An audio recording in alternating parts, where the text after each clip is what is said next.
Hello again, this is PC Delta Link, back with more of our Enigmatica 2 Let's Play Normal Mode, and this is episode 70. Alright, we're back over here in our Nuclearcraft area today because I had said last episode that eventually the efficiency would drop on these fusion reactors over time. And you can see it really has. Actually, it's dropped way more than I thought it would. We're down to 46% efficiency.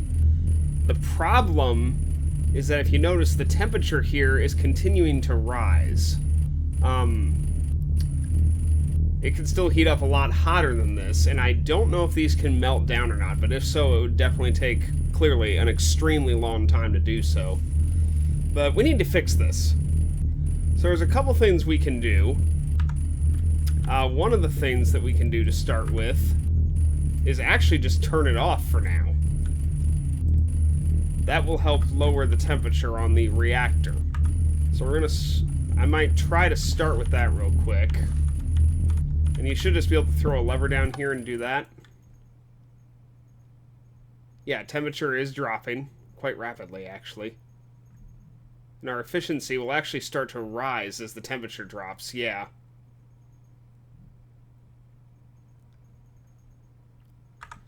But there's something else we can do, and I'm going to put this back on in the meantime. So I believe I'd said you can cool this reactor. And you can, using active fluid coolers. The easiest thing to use for that would be water, obviously, and that's exactly what we're going to do. And while I don't entirely understand it, like how the numbers work, apparently how you set up these coolers is if you set them up symmetrically, they're more effective. So yeah, like I said, I really don't get how that works, but we're going to try to do that.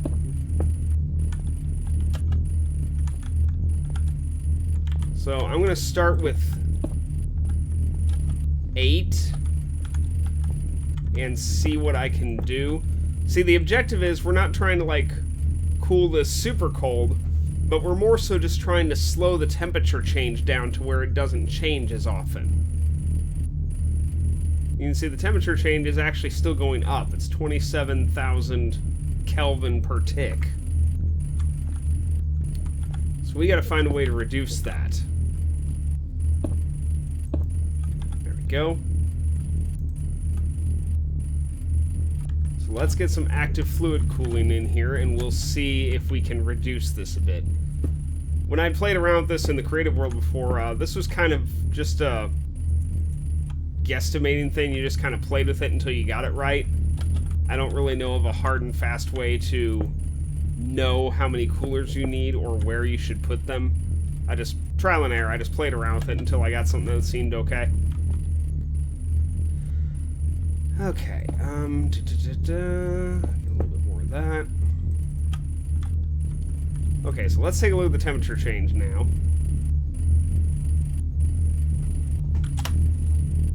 So you can see we are cooling at 200 Kelvin per tick, which is really not much. So what I'm going to do is, yeah, we're going to turn this off again for now.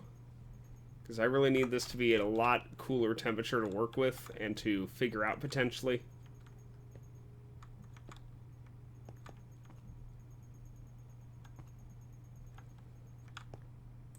I'm going to go ahead and put the other 8 I'm carrying down, because I might need to expand to this. This might even require more. For right now, I'd just like to slow down the amount of heat this thing's generating, because it's just too much right now. So I'll be back as I'm going to let this cool off for a little bit and get back up to closer to 90% efficiency or so before we mess with this again. So I'll see you all in a few minutes. Okay, as you can see, our temperature is continuing to drop, and we're back up to 95% efficiency right now. So this just needs to drop a little bit more. Honestly, we're really close, though. This is probably good enough, but curious to see around where we are aiming for our temperature, so we needed around 100% efficiency to get an idea of that. And yeah, then we're going to just try to add enough fluid coolers to slow down the heat generation to where it doesn't get up there near as fast. I wonder if it's going to be about 2700 for perfect heat for this thing.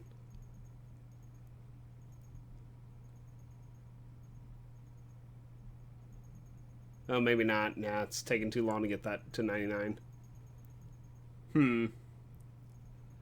Yeah, because I'm curious now. What's probably going to happen is it won't go to 100. I'm guessing it's going to drop back to 98 once the temperature drops low enough.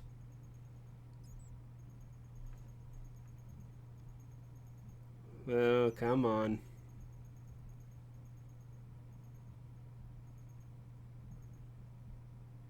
Oh, there it is. Okay. So let's turn it back on. So 256,000 RF per tick is perfect running temperature and perfect power generation on this thing. Okay, so now we have to work on the temperature change. We're still cooling, but not enough. So we're going to throw more. We're just going to add these 8 more coolers in. Oh, this has got to go. Going to add these 8 more coolers in that we put on here to the cooling chain. And see if I can straighten this out just a hair. Now what are we at? Temperature change is 400. We're going to need some more active coolers, clearly. I think I can auto-craft those, if I remember right. Maybe. Then again, what the heck do I know?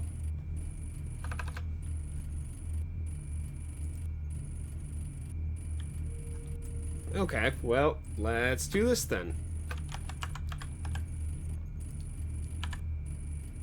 Oh, that's why, because it's a cauldron. I never programmed that in, because it's simple enough.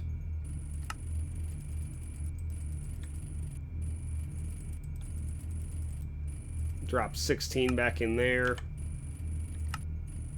Ah, basic plating. Now that I can order. Let's grab... Oh, sure, 200. Why not? Not gonna hurt anything to have extra. What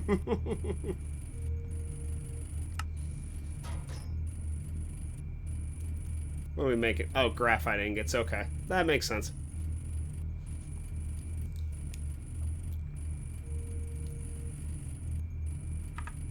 Alright, that's probably enough to get me started here.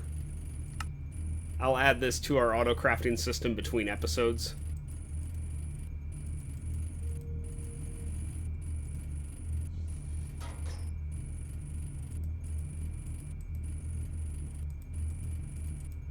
Okay, 16 more. This will probably be enough for now. Oh, I just realized what might not be enough is my pipe I'm carrying.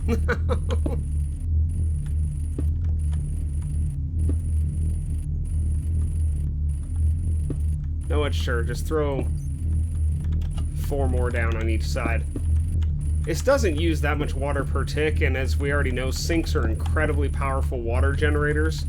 So I'm pretty sure one sink can... Oh, dang. Pretty sure one sink can easily handle all these. But yeah, I am out of pipe, though. Unless I have some in my backpack, perchance. Let me take a look. Pressurized pipe. And some cables, but no mechanical pipe. Well, darn.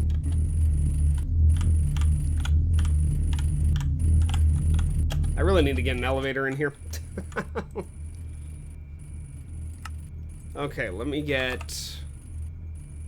Okay, 14. That ought to be enough. So this should be enough pipe to finish these off. Come on now, there we go. Okay.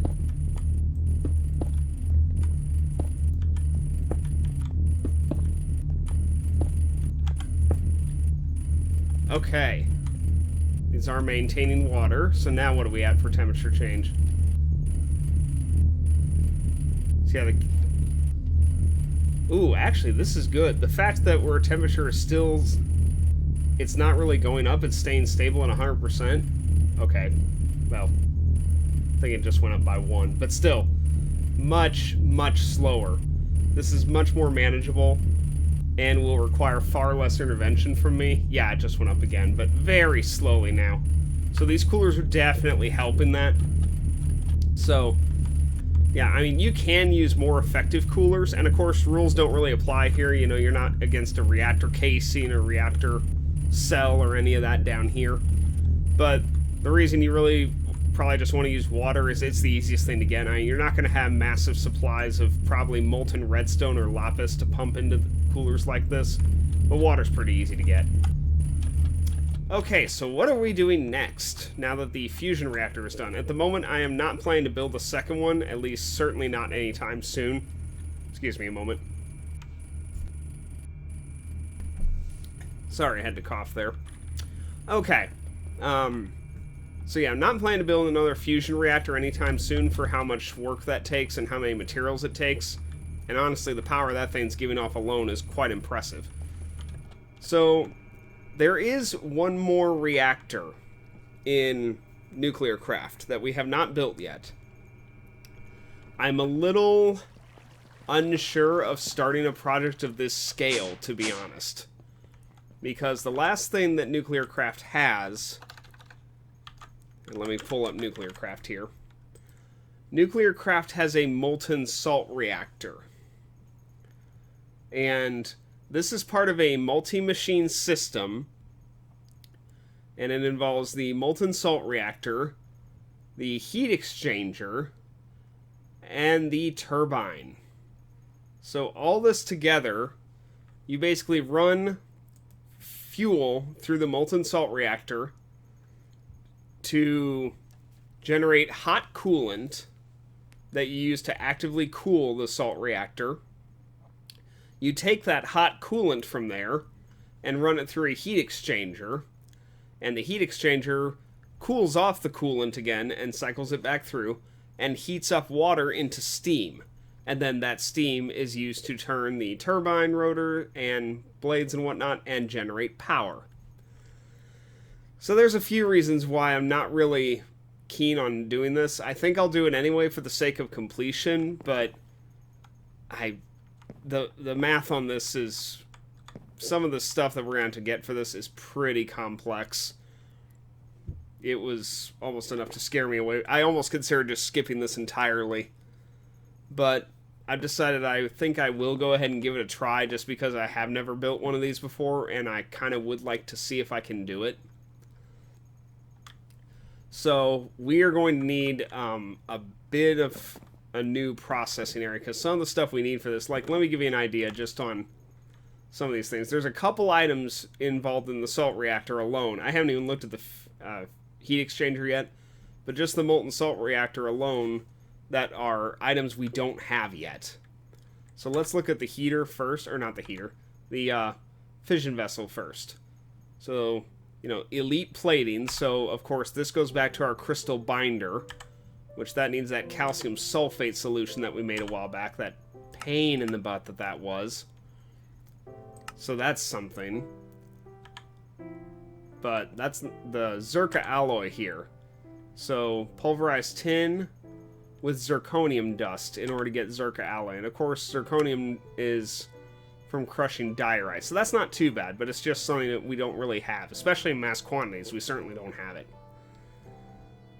The bigger problem that I found right away, this thing, in case you're wondering, this is extreme alloy. I don't believe we've gone over this before, or hard carbon for that matter. I don't recall us ever going over it.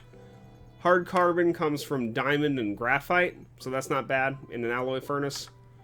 The extreme alloy is just hard carbon with another tough alloy, so really not too bad there. So that's what that ingot is. But the thermoconducting alloy, this is what the first, there's more than one. The first step that is kind of hard to get on this. So you have extreme alloy, and then boron arsenide to get this. Boron arsenide comes from molten boron, which comes from molten arsenic and molten boron, boron 10 or 11 work as well, but we're just going to use basic boron. So then molten arsenic comes from crushed arsenic being melted, which finally comes from andesite. So andesite in the rock crusher.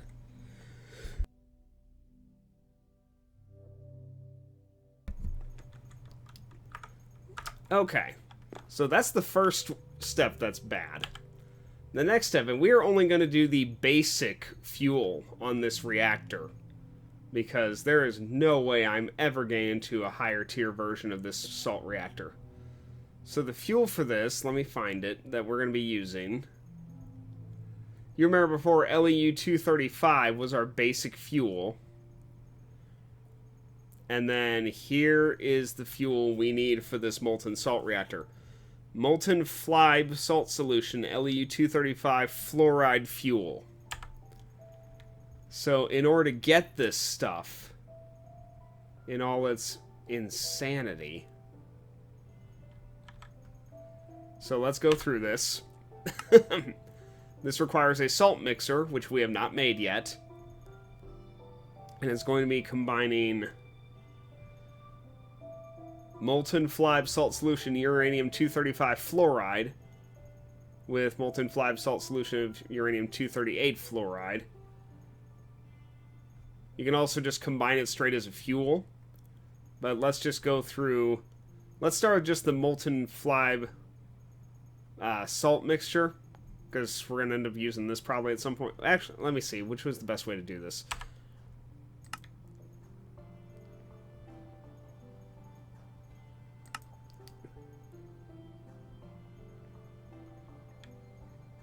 Okay, yeah.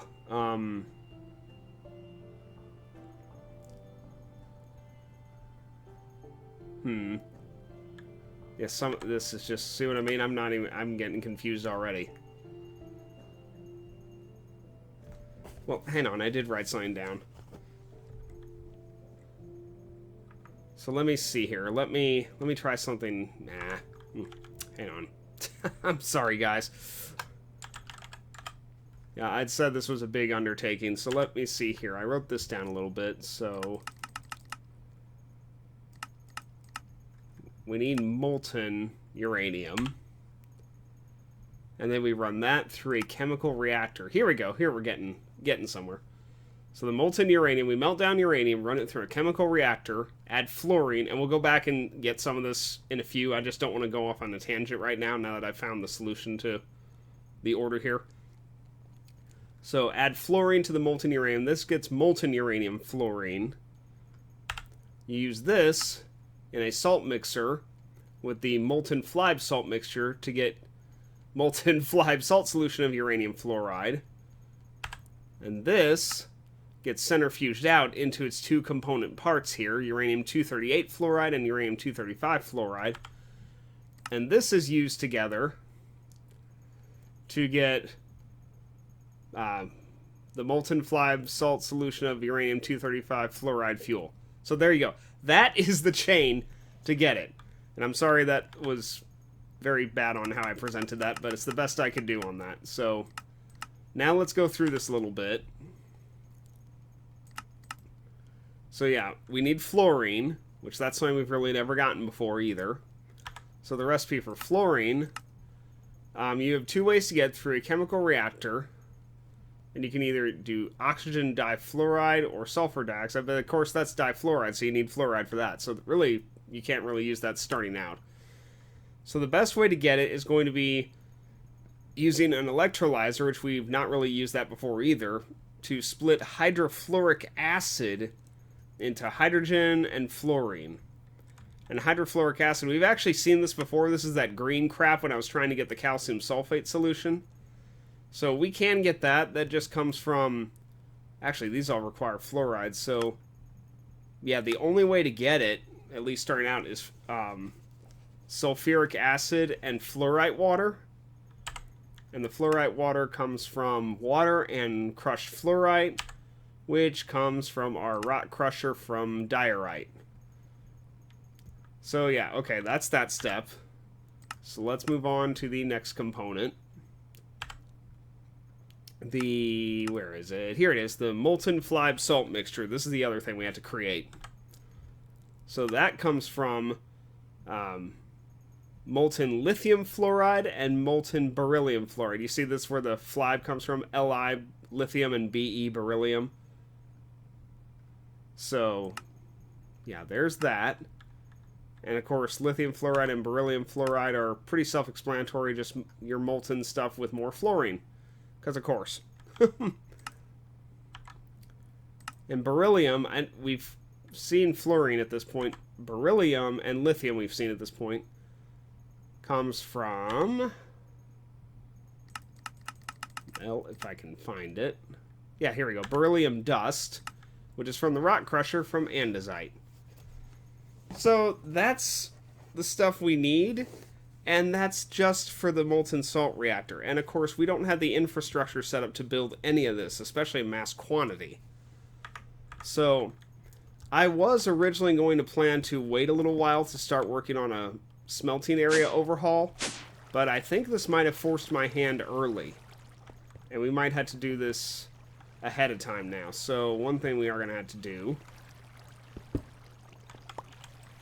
is I have created a new area to start with the smelting, and you can see we're in our ME controller room. We have a new line off of our ME controller in the corner here, another dense cable, and we have 4 P2P buses set up on this ready to go, and this runs all the way down here and all the way through this new tunnel that I dug out under here, all the way over here. And where does this go, you ask? To this giant room here. And yes, I did put a crafting terminal down here so I can work down here if I need to. So this is going to be, and I might expand this even, but this is going to be our new smelting area to start with. This will be the new area where we process resources. Why is that there? So this does kind of break into a cave, but that's alright. I'm not too worried about that.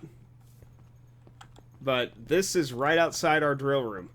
So we are finally going to have our drill room connected with the rest of our base. Before, you actually had to teleport to get in here or dig your way in here. There was no way to actually get in here from the outside. So now we have an actual way to... the drills are still not running. I still haven't turned them back on yet. So yeah, we do have a lot of work to do, and a lot of stuff we're going to have to set up to make this a reality. And I still don't know if I'm going to be able to pull this off. These reactors are just so complex. And what's kind of depressing about the whole thing is that, you know, you've seen that fusion reactor now. I guarantee you, well, I can almost guarantee, I'm not 100% certain, but I can almost guarantee that whatever we create, it is not going to beat that fusion reactor doing 256,000 RF per tick. But I feel like I would be doing the mod pack a disservice, and particularly Nuclearcraft, if I did not go into how to create its most complicated reactor. So that's why we're going to go ahead and do it, and to show you guys in case you ever decide to do it yourself and you at least have something to reference and look back on it. I believe some of this did get overhauled when the when Nuclearcraft will eventually update. I believe I saw a video with the mod author talking about some overhauls for it and making it easier, but we don't have that. So we're just going to deal with it as is. Another thing, I just remembered something that I was going to mention earlier. So I had said in the last episode that the fusion electromagnets do not pass power between each other, and they should. That is fixed in a later version of Enigmatica 2. Now see, I am playing on, through the Twitch launcher, I am playing on Enigmatica 2 1.74b, which is a couple versions behind the current one. The reason I didn't update previously is that I really felt no need to. Either there was just some bug fixes and I hadn't had any bugs to worry about to speak of, or it didn't really add anything to it. If anything, they took out a few mods. But, yeah, just laziness. I just left it as is. My pack was working fine, so I didn't see a reason to update. And I'd also not built a fusion reactor back then. However, now, the problem is the Twitch launcher, I don't know if anyone else has this problem, but I can't update this mod pack. It will not let me. It says, like, the files are in use or something, so it won't be able to update them while they're in use. If I try to update the pack to a new profile, just download a whole brand new profile, then it says it's missing an add-on, and it can't download the new mod pack. So basically, I am stuck at this version. I cannot update this mod pack at this time. To top it off, and I'm still not sure how this is going to work either with this series and whatnot, but CurseForge, the main people who are behind a lot of the mod packs, they are leaving their alliance, if you will, with Twitch in, I believe, October. And as I record this episode, it's September 21st, 2020. So I don't know what's going to happen with the transition on that or how it's going to work. So the best I can do is I will just heavily make sure everything's backed up before that happens in case something happens. But yeah, I'm not 100% sure what's going to happen during that transition. There might be a delay in Minecraft episodes then, until I can get crap squared away and actually have this thing in a working condition again. So, yeah, I know this episode's been a lot more talking than it is showing anything, unfortunately, and I apologize for that, but there's just been a lot of stuff going on lately, and I had to show you guys a little bit of the chaos we're about to get into with that molten salt reactor, so we are going to need a better processing area to deal with that, so I believe we will diverge onto that for at least a little while. So, yeah, this is going to be our new 5x ore processing area once we get this set up. But in the meantime, we're going to find an area between episodes and get ready to set up a Nuclearcraft based area for a lot of these secondary ingredients, all the rock crushers, the igneous extruders it's going to need, and just all that stuff. So I'm probably going to go ahead and, I know we're a few minutes early actually. Well, I guess it kind of makes up for the 45-minute episode I just put out. But probably going to end this here because there's really not much more I'm going to be able to do of significance in the couple minutes we have left. So thank you all very much for watching. I hope you all have a great day, and I will see you next time.